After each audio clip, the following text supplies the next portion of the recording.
श्री रवि लामिछाने, समय 30 मिनट। त्यसपछि माननीय सदस्य श्री राजेन्द्र प्रसाद लिङ्गदेन।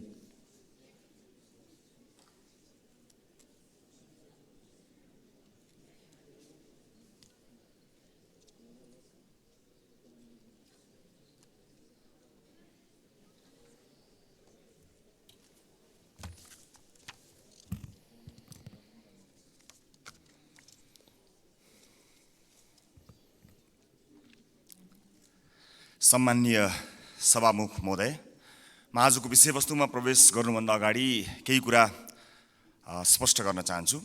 जनतामा भ्रमित हुने गरी जबरजस्ती फैलिएका प्रोपागान्डाहरूको प्रतिकार गर्न र सत्य सन्देश प्रवाह गर्नका लागि एक जिम्मेवार जनप्रतिनिधिका हैसियतले आफ्नो दृष्टिकोण जनता समक्ष पुर्याउने थलो पनि संसद भएका हुनाले म यो अनुमति चाहन्छु। सभामुख महोदय, नागरिकता विधेयकका सम्बन्धमा राष्ट्रिय स्वतन्त्र पार्टी कुनै समुदायको विरुद्ध छ भन्ने भाष्य जबरजस्ती निर्माण गरेर निमुखा नागरिकलाई गुमराहमा राख्न खोजिएको छ।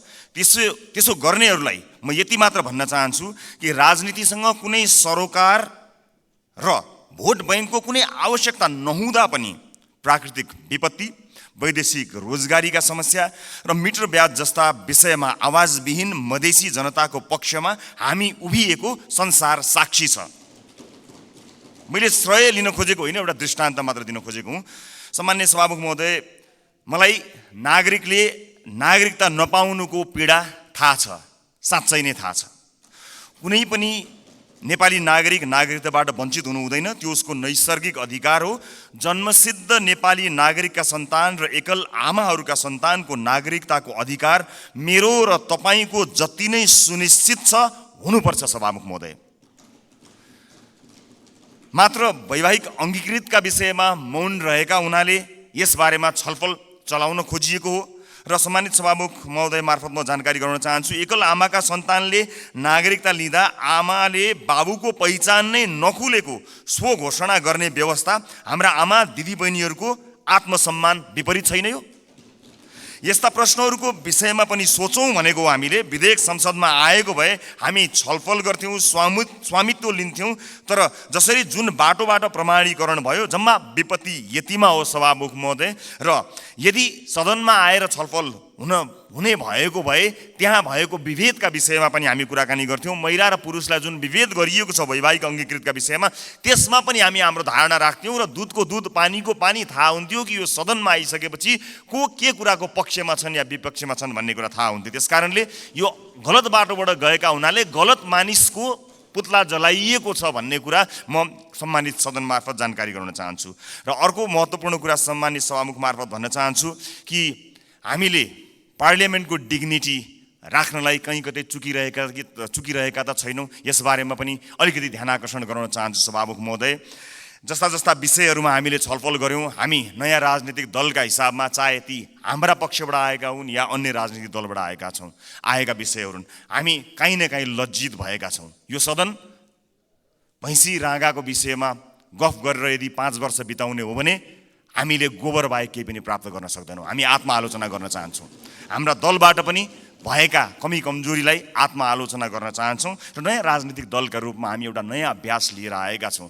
हामीले आज बजेटमा कुराकानी गरिरहँदा, राष्ट्रका महत्त्वपूर्ण मुद्दामा कुराकानी गरिरहँदा आम सर्वसाधारणमा संसदबाट गएको सन्देश राम्रो सन्देश गएको छैन। म आफ्नो भागको ब्लेम, आफ्नो भागमा परेको जुन दुःख छ त्यो आफू जिम्मेवार हुन चाहन्छु र आफ्नो राजनीतिक दलका तर्फबाट गत केही दिनहरूमा भएका बहसहरू अलिकति अमर्यादित भएकोमा क्षमा याचना पनि गर्न चाहन्छु।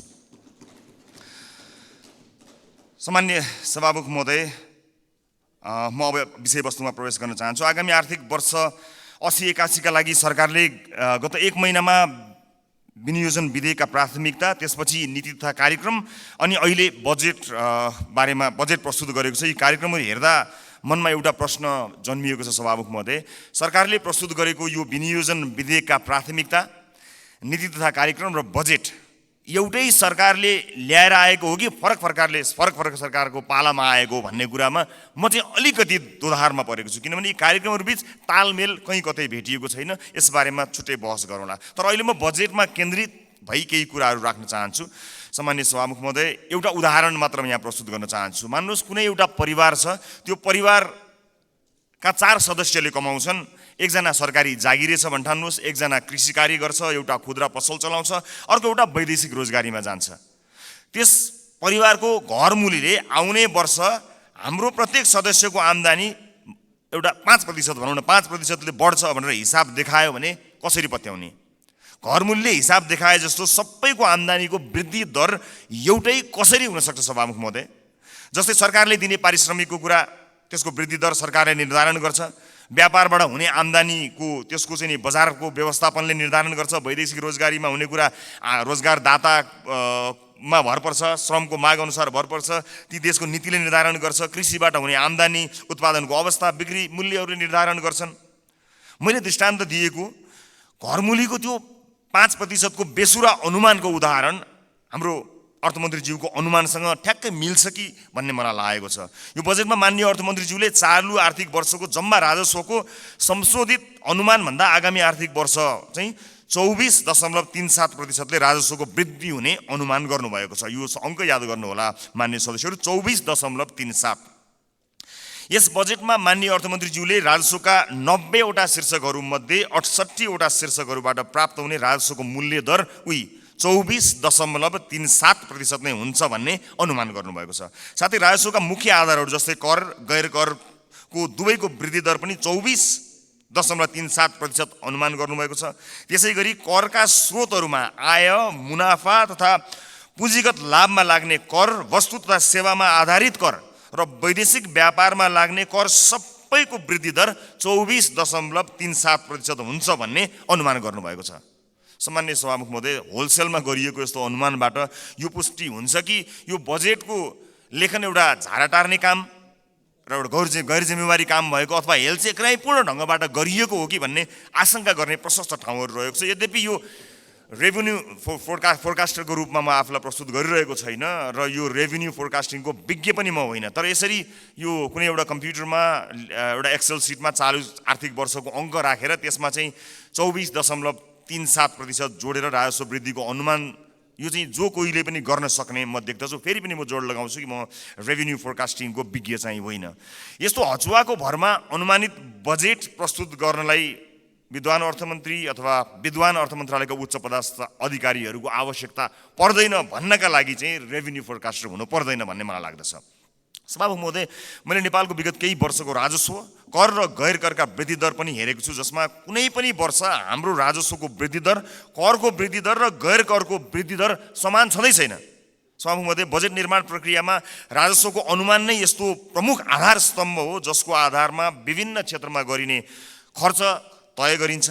चालु आर्थिक वर्षको प्रक्षेपित राजस्व करिब 14 खर्ब उठ्न नसक्ने भई संशोधित अनुमान करिब 11 खर्बमा झार्नु परेको यो विषम अवस्थामा अर्थमन्त्रीज्यूले आगामी आर्थिक वर्षको बजेट प्रस्तुत गरिरहँदा जम्मा राजस्वको करिब 93% भन्दा बढी उठ्ने अनुमान गरिएको राजस्वका शीर्षकहरूबाट प्राप्त हुने राजस्वको वृद्धि दर एउटै 24.37% हुने अनौठो अनुमानले हामीलाई कहाँ पुर्याउने हो भन्ने एउटा ठूलो प्रश्न खडा भएको छ।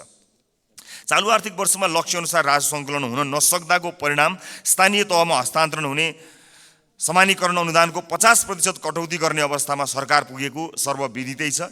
यस्तो हचुवाको भरमा प्रक्षेपण गरिएको राजस्वमा आधारित आगामी वर्षको बजेटले हामीलाई यो मुलुकलाई कहाँ पुर्याउने हो ठूलो प्रश्न खडा भएको छ। राष्ट्रको ढुकुटीमा सङ्कलन हुने अनुमान हचुवाको भरमा भएको बजेटमा आधारित खर्चका कार्यक्रमहरू कसरी विश्वासिला हुन सक्छन्? सभामुख महोदय, मेरा पार्टीका मान्य सदस्यहरूले बजेटका कार्यक्रमको बारेमा पनि आफ्नो मन्तव्य राखिरहँदा हाम्रो पार्टीको धारणा पनि राख्नुभएकै छ र म पुनः दोहोऱ्याउँदै यो गरिमामय सदनको समय बर्बाद गर्नतिर लाग्दिनँ। तसर्थ सम्माननीय सभामुख महोदय मार्फत हाम्रा विद्वान अर्थमन्त्रीज्यूलाई विश्वमा इमान्दार, मेहनती र कर्तव्यनिष्ठ भनी पहिचान बनाएका सम्पूर्ण नेपाली आमा बुवा दाजुभाइ तथा दिदीबहिनीहरूको जनप्रतिनिधिको हैसियतले केही प्रश्नहरू राख्न चाहन्छु। 1, कर र गैर करलाई प्रभाव पार्ने विषयवस्तु र क्षेत्र फरक हुन्छन् भने एउटै दरमा वृद्धि कसरी सम्भव हुन्छ?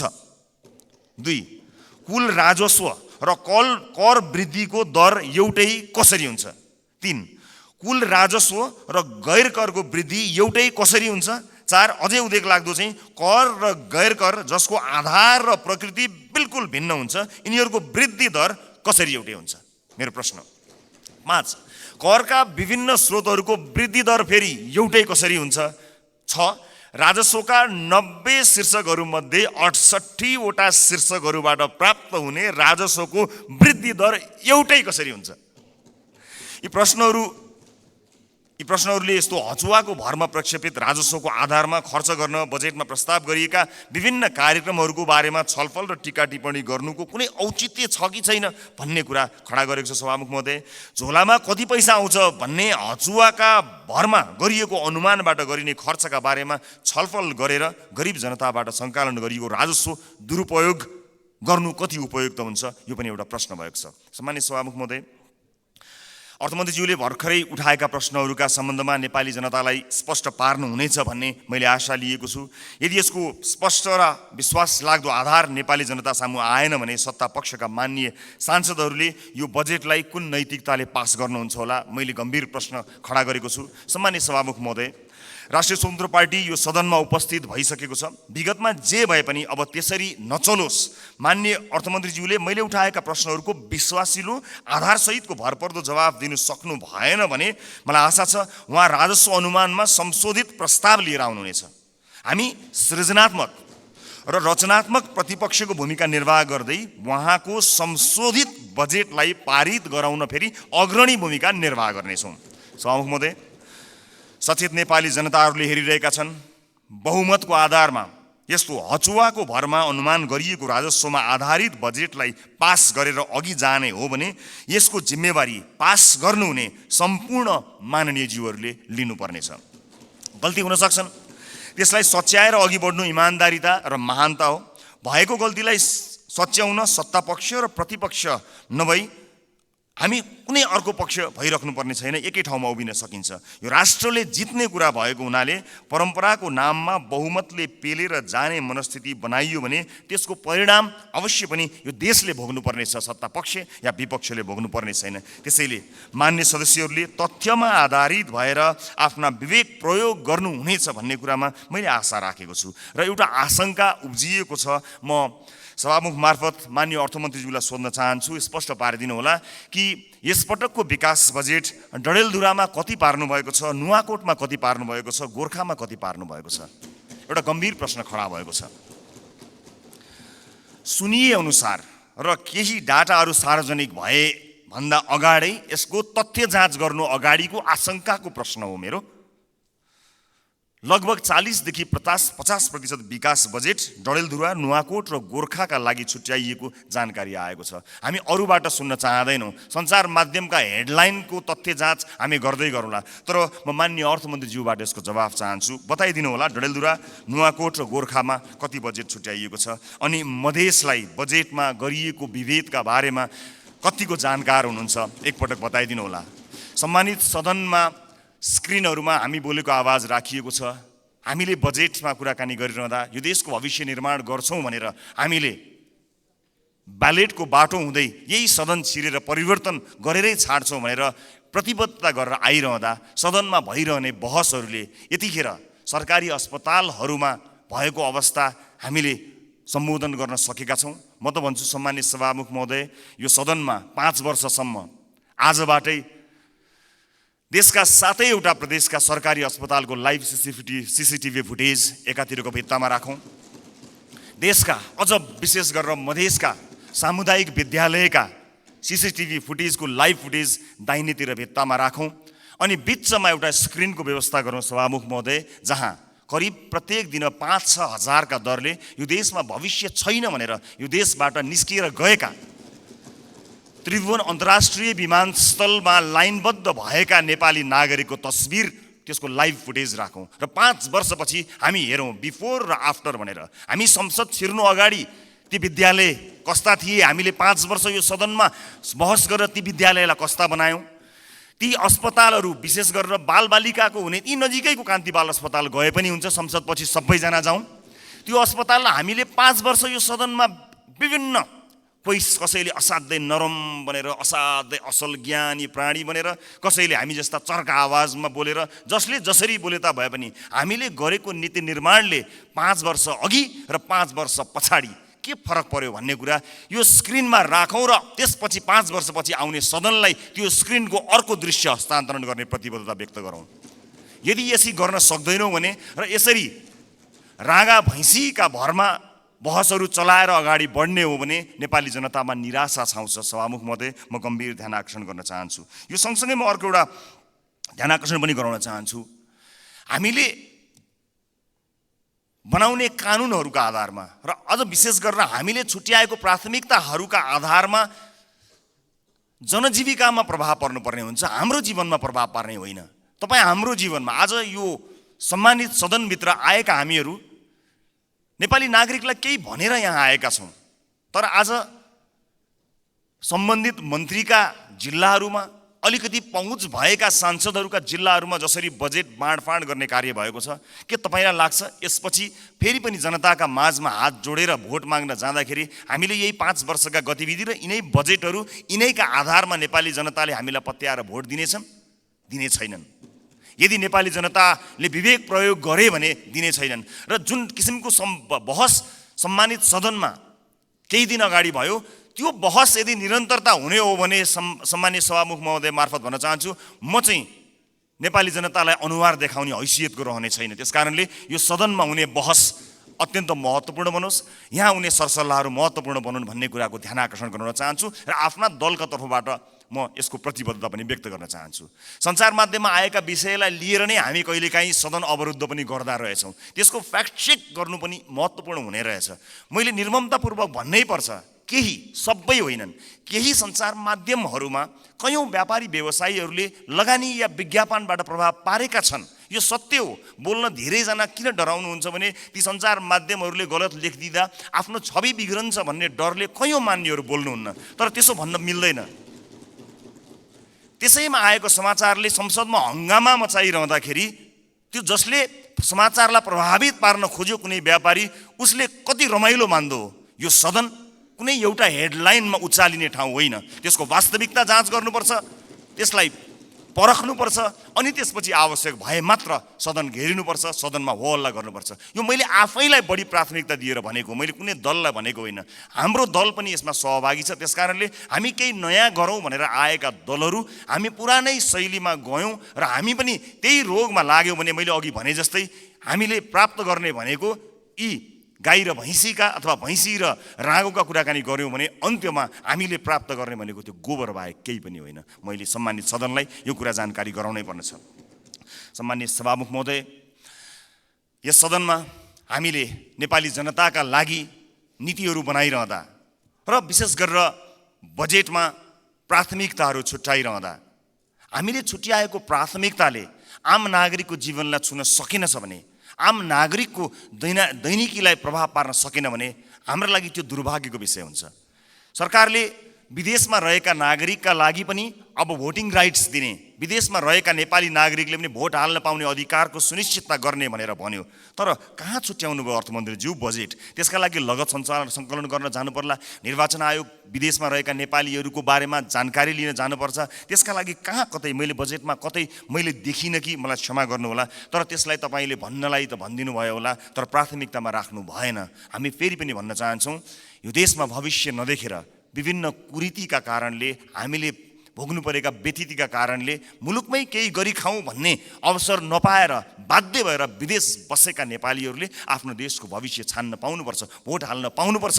त्यसलाई प्राथमिकताका साथ राखियोस्। म माननीय अर्थमन्त्रीज्यूलाई विदेशमा रहेका नेपालीहरूले मतदान गर्न पाउने अधिकारको सुनिश्चितताका लागि कति बजेट छुट्याउनु भएको छ, के व्यवस्था गर्नुभएको छ, म त्यसको लागि पनि जवाफ चाहन्छु। र जिल्ला निर्वाचन कार्यालयहरू खारेज गर्ने जस्तो निर्णय, गलत निर्णय सच्याइयोस् भन्ने कुरा पनि म भन्न चाहन्छु। किनभने संवैधानिक निकायहरूलाई, हामीले त्यसका काम कारबाहीहरूलाई यदि ध्यान दिएनौँ, तिनको स्वच्छतामा हामीले प्रश्न खडा गऱ्यौँ र त्यसलाई सरकारका मार्फत या कुनै मन्त्रालयका मार्फत ल्याएर राखिदियौँ भने त्यो साँच्चै नै दुर्भाग्यपूर्ण हुनेछ। त्यसकारणले यसलाई पनि पुनर्विचार गरियोस्। खर्च कटौतीका नाममा हरेक विषयलाई त्यसको गम्भीरता त्यसको महत्त्व नबुझिकन गरियो भने त्यो साँच्चै नै दुःखद हुनेछ। म सम्माननीय सभामुख मार्फत यो ध्यान आकर्षण गर्न चाहन्छु। र अहिले बजारमा देखिएको वित्तीय सङ्कट, आम नागरिकले भोगेको वित्तीय सङ्कटलाई सम्बोधन गर्ने र त्यसमा उत्साह छर्ने किसिमका कुनै पनि कार्यक्रमहरू हामीले देख्न सकेनौँ। आज एकपछि अर्को सटरहरू बन्द भएका छन्। आज कयौँ व्यापारी व्यवसायीहरू बैंकको चर्को ब्याज तिर्न नसकेर कयौँ व्यापारी व्यवसायीहरू आत्महत्या गर्ने अवस्थासम्म पुगेका छन्। मेरै निर्वाचन क्षेत्रमा शङ्कर कणेलले आत्महत्या गर्नुभयो र उहाँको सुसाइड नोटमा लेखिएका कुराहरू गम्भीर छन्। यस्ता धेरै समस्याहरू देखिएका छन्। आज प्रत्येक 3वटा सटरमा एउटा सटर बन्द भएको अवस्था छ। आज सहकारीहरूका कारणले गर्दाखेरि जुन किसिमको बिल्लीबाट मानिसहरूको भएको छ, त्यसलाई सरकारले गम्भीरतापूर्वक सम्बोधन नगर्ने भयो भने धेरै मानिसहरू सडकमा आउन बाध्य भएका हुन्छन् र बेवश भएर यो मुलुक छोडेर विदेशमा रोजगारीका लागि जानुपर्ने अवस्था सिर्जना हुन्छ। अनि विदेशमा रोजगारीका लागि जानु पर्दाखेरि विदेशमा भएका हाम्रा राजदूतावासहरूको संयन्त्रले लाखौँको सङ्ख्यामा भएका नेपाली नागरिकहरूलाई सम्बोधन गर्नै सक्दैन। यहाँ केही गरौँ भन्दा गर्न पाएका छैनन्। देशै छोडेर जाँदा परदेशमा पनि दुःख पाएर बसेका छन्। मुलुकको समाजको वास्तविक समस्यासँग हाम्रो नीति, हाम्रो बजेट, हाम्रो कार्यक्रम कसरी अलग हुन सक्छ? सभामुख महोदय, समाजको चरित्रभन्दा, समाजले भोगेको पीडाभन्दा हामीले यहाँ गर्ने डिस्कसन, हामीले गर्ने संवाद कसरी फरक हुन सक्छ? सभामुख महोदय, समाजले भोगेको पीडालाई मलम लगाउन नसक्ने गरी हामीले गर्ने संवादको के अर्थ हुन्छ? सभामुख महोदय, त्यसकारणले म विनम्रतापूर्वक अनुरोध गर्न चाहन्छु सभामुख महोदय मार्फत कि नेपाली जनताको पीडालाई, नेपाली जनताले आज भोगेका समस्याहरूलाई त्यसलाई महसुस गरेर, त्यसलाई लिपिबद्ध गरेर हामीले बजेटमा ध्यान दिनुपर्छ। र अन्त्यमा आगामी वर्षका लागि हामीले यसो गर्न सक्छौँ कि सानो एउटा सुझावसहित म बिदा माग्छु। बजेट बन्नुभन्दा 4-5 महिना अगाडि हरेक राजनीतिक दलका अझ विषयविज्ञहरू छन् भने उनीहरूलाई सहभागी गराएर प्राथमिकताका क्षेत्रहरू छुट्याउँ। कुनै पनि राजनीतिक दलले भोट माग्दाखेरि शिक्षा गुणस्तरीय र स्वास्थ्य आम नागरिकको पहुँचमा भनेर हामीले भोट मागेका हौँ नि। हाम्रो घोषणापत्रमा, हाम्रा वाचापत्रमा बाकाइदा लेखिएको छ नि। नेपालको संविधानले पनि त्यो अधिकारलाई सुरक्षित गरेको छ नि। भनेपछि के सत्तापक्ष के विपक्ष कसैको विमति होला र? हामीले कस्तो शिक्षा नीति बनाउने? आउनुहोस् सबै राजनीतिक दलका साथीहरू एक ठाउँमा उभियौँ र एउटा साझा शिक्षा नीति सरकारलाई हामीले रेकमेन्ड गरौँ। किनकि तपाईँले भोट माग्दा पनि नेपाली जनतालाई राम्रो शिक्षा दिन्छु भन्नुभएको हो, मैले भोट माग्दा पनि नेपाली जनतालाई राम्रो शिक्षा दिन्छु भनेको हुँ। अनि यहाँ राजनीति कसरी भयो? तपाईँको जिल्लाका बाटोहरूमा भोट हालेपछि अब तपाईँ या कुनै नेताको जिल्ला अथवा गाउँठाउँमा बाटो पुर्याएर भोट माग्ने दिनको त अब अन्त्य गर्नुपर्छ हजुर। सिङ्गो देशलाई हेर्नुपर्छ। अब त त्यसरी चल्दैन बाँडेर।